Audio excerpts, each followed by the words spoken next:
have you back here at Kapow HQ. Thank you very much. Where have you been? What have you been doing? Armageddon, Melbourne. Amazing. I flew down, had a look at what was available, new collectibles, caught up with some of the riders. Yeah, it was great.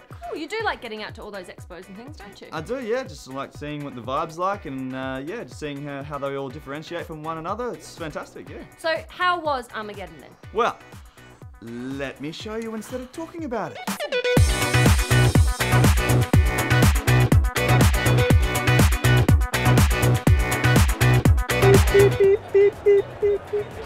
I think I'm good. Sweet. Armageddon started in Auckland in 1995, and since then it has grown to become one of the major events on the pop culture calendar. So naturally, Kapow thought we'd come down and take a look in Melbourne, see what is going on here, meet some of the riders, the artists at Artists Alley, and also have a look at some of the collectibles. That's what I'm keeping my eye on, and perhaps we'll have a little fun while we're here. All right, let's go have a look.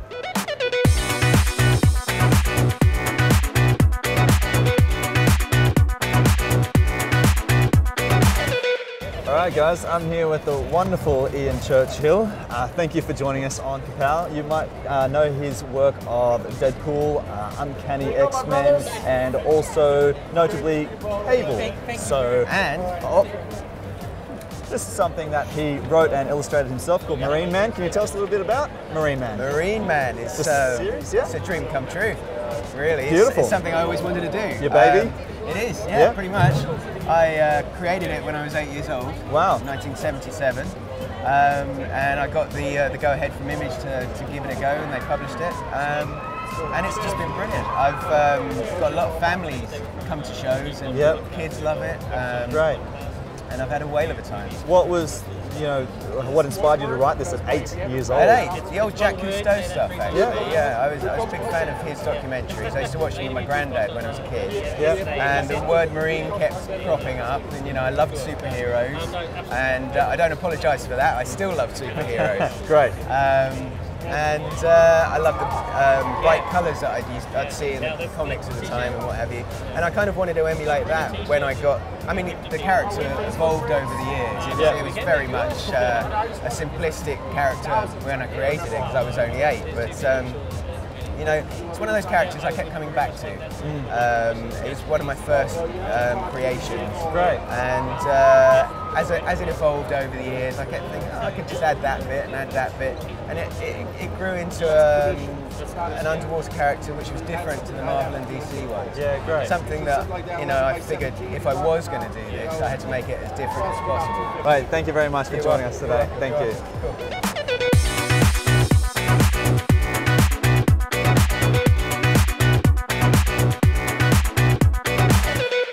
Okay, so a couple of weeks ago we took a look at this figure on Facebook, a little bit of a mini review, but here at King's Comics at Armageddon they actually have a prototype of the statue. It's available for pre-order now, but this is just a prototype version, it's unfinished, there's still a few little minor touches still to go on this design.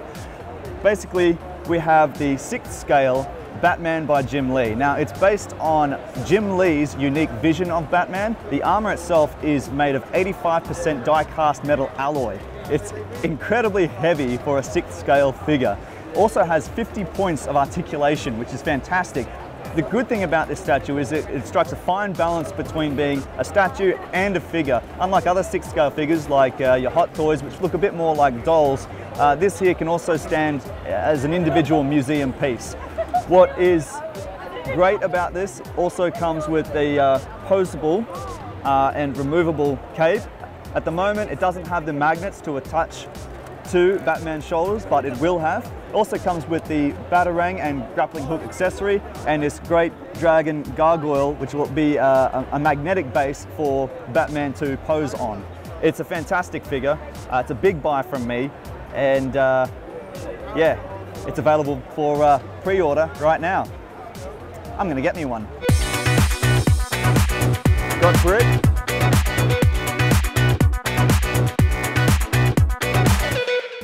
All right, I'm here with Bob Layton, who's a bit of a legend in the comics industry. He's a writer, artist, director, editor, and entrepreneur.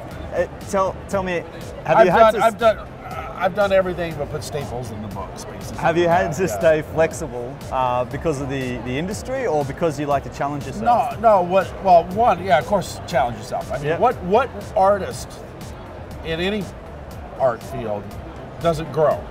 You know, Sure. and the ones that don't obviously don't last. That's right. But I was very fortunate to be mentored by a couple of really, great artists, and one of the things they inculcated into me was to learn all aspects of it and treat it like a business. Yeah, right. The fact, even though it is You comic love art, it. it's something I love. Yeah. At the same time, it's a business, and because people get upset sometimes when I say that I don't read comics. Yeah.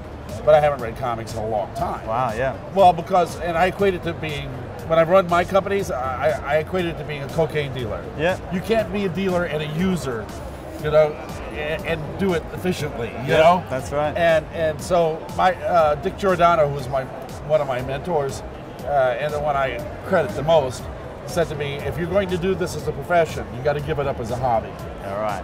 And so that's why I tried to learn every aspect of it. So, first I started out as an inker, and then I was a penciler, and then I became a writer. Wow. All that was within my game plan. And then from there I was editor, and then, I owned 2 comic book companies, and, and now I'm out in Hollywood because, the only thing my characters haven't done is talk and walk. So that was the next step. logical progression. Yeah. Some of our viewers might not know that in the late 70s you were largely responsible for saving Iron Man. How did that unfold exactly? Well, it was kind of easy actually. Yeah. David Michelinie and I had formed our partnership at DC Comics like the year before that.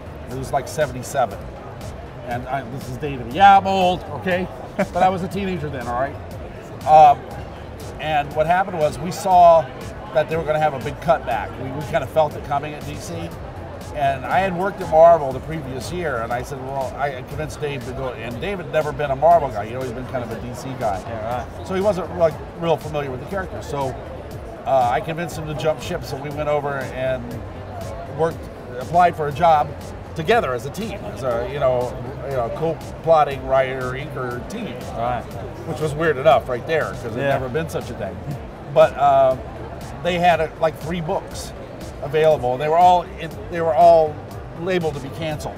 They were all scheduled to be canceled. Right. So they figured these punks, they couldn't hurt them, so Clowns. they said, so they were using them like tryout books. Yeah, right. So they had Ghost Rider was one of them, I think, and when they said one of them was Iron Man, I said, do Iron Man, trust me. Yeah, right.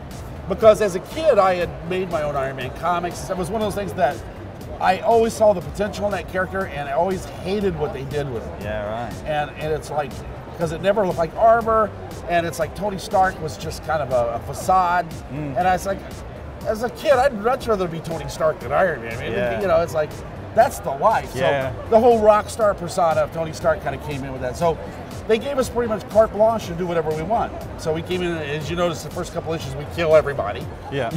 We brought in a whole new supporting cast of characters and changed the direction of the book. And as they say, the rest is history. You've got something pretty close to your heart, Colony. Yeah. That's, in fact, I was supposed to have copies here, and IDW said that they couldn't get them here from the printer in that's time. a shame. Yeah, but it's 164 page. It's 150, I believe. Oh, right. 64 with the text. Oh, yeah. But it's Dick Giordano's last work. Yeah. He was able to finish it before he passed away a couple of years ago. So very special work. Yeah, very special work for me. Yeah. In fact, it was hard because I spent the last 2 weeks of his life in the hospital with him. Yeah. And it took me a year before I could get up the nerve to ink those pages because I would just get so emotional. Yeah. When I thought about him or whatever, because he was like a father to me. Yeah. So it was very. So this book is really like a labor of love, and it was the last thing he ever did, and it should be on the bookshelves next week. Awesome. So. Awesome. And it's a great book for all my Australian friends because I kind of used Australia as my inspiration for it. Awesome. It's basically the history of this country in space. Great. Yeah. Can't wait to get a copy. Oh, thanks very much for taking time to speak with us today. Oh yeah, okay. This is great, No worries.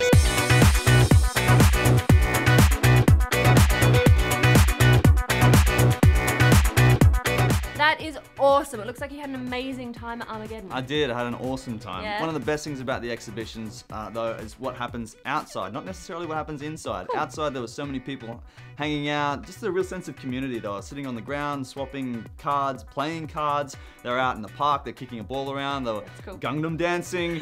There was heaps of cosplay photos of people, lining up all over the place, doing all sorts of silly stuff. And I don't know, that's that sense of community. A nice kind of, yeah, it's nice meeting new people with the same interests and stuff. That's what it's about, I reckon. That's cool. Thank you for being a roving reporter once again. Anytime, love it. Oh, I know you do. Yeah. You do. And we'll see you next week, though. Yeah, Cool. absolutely. Bye. Bye.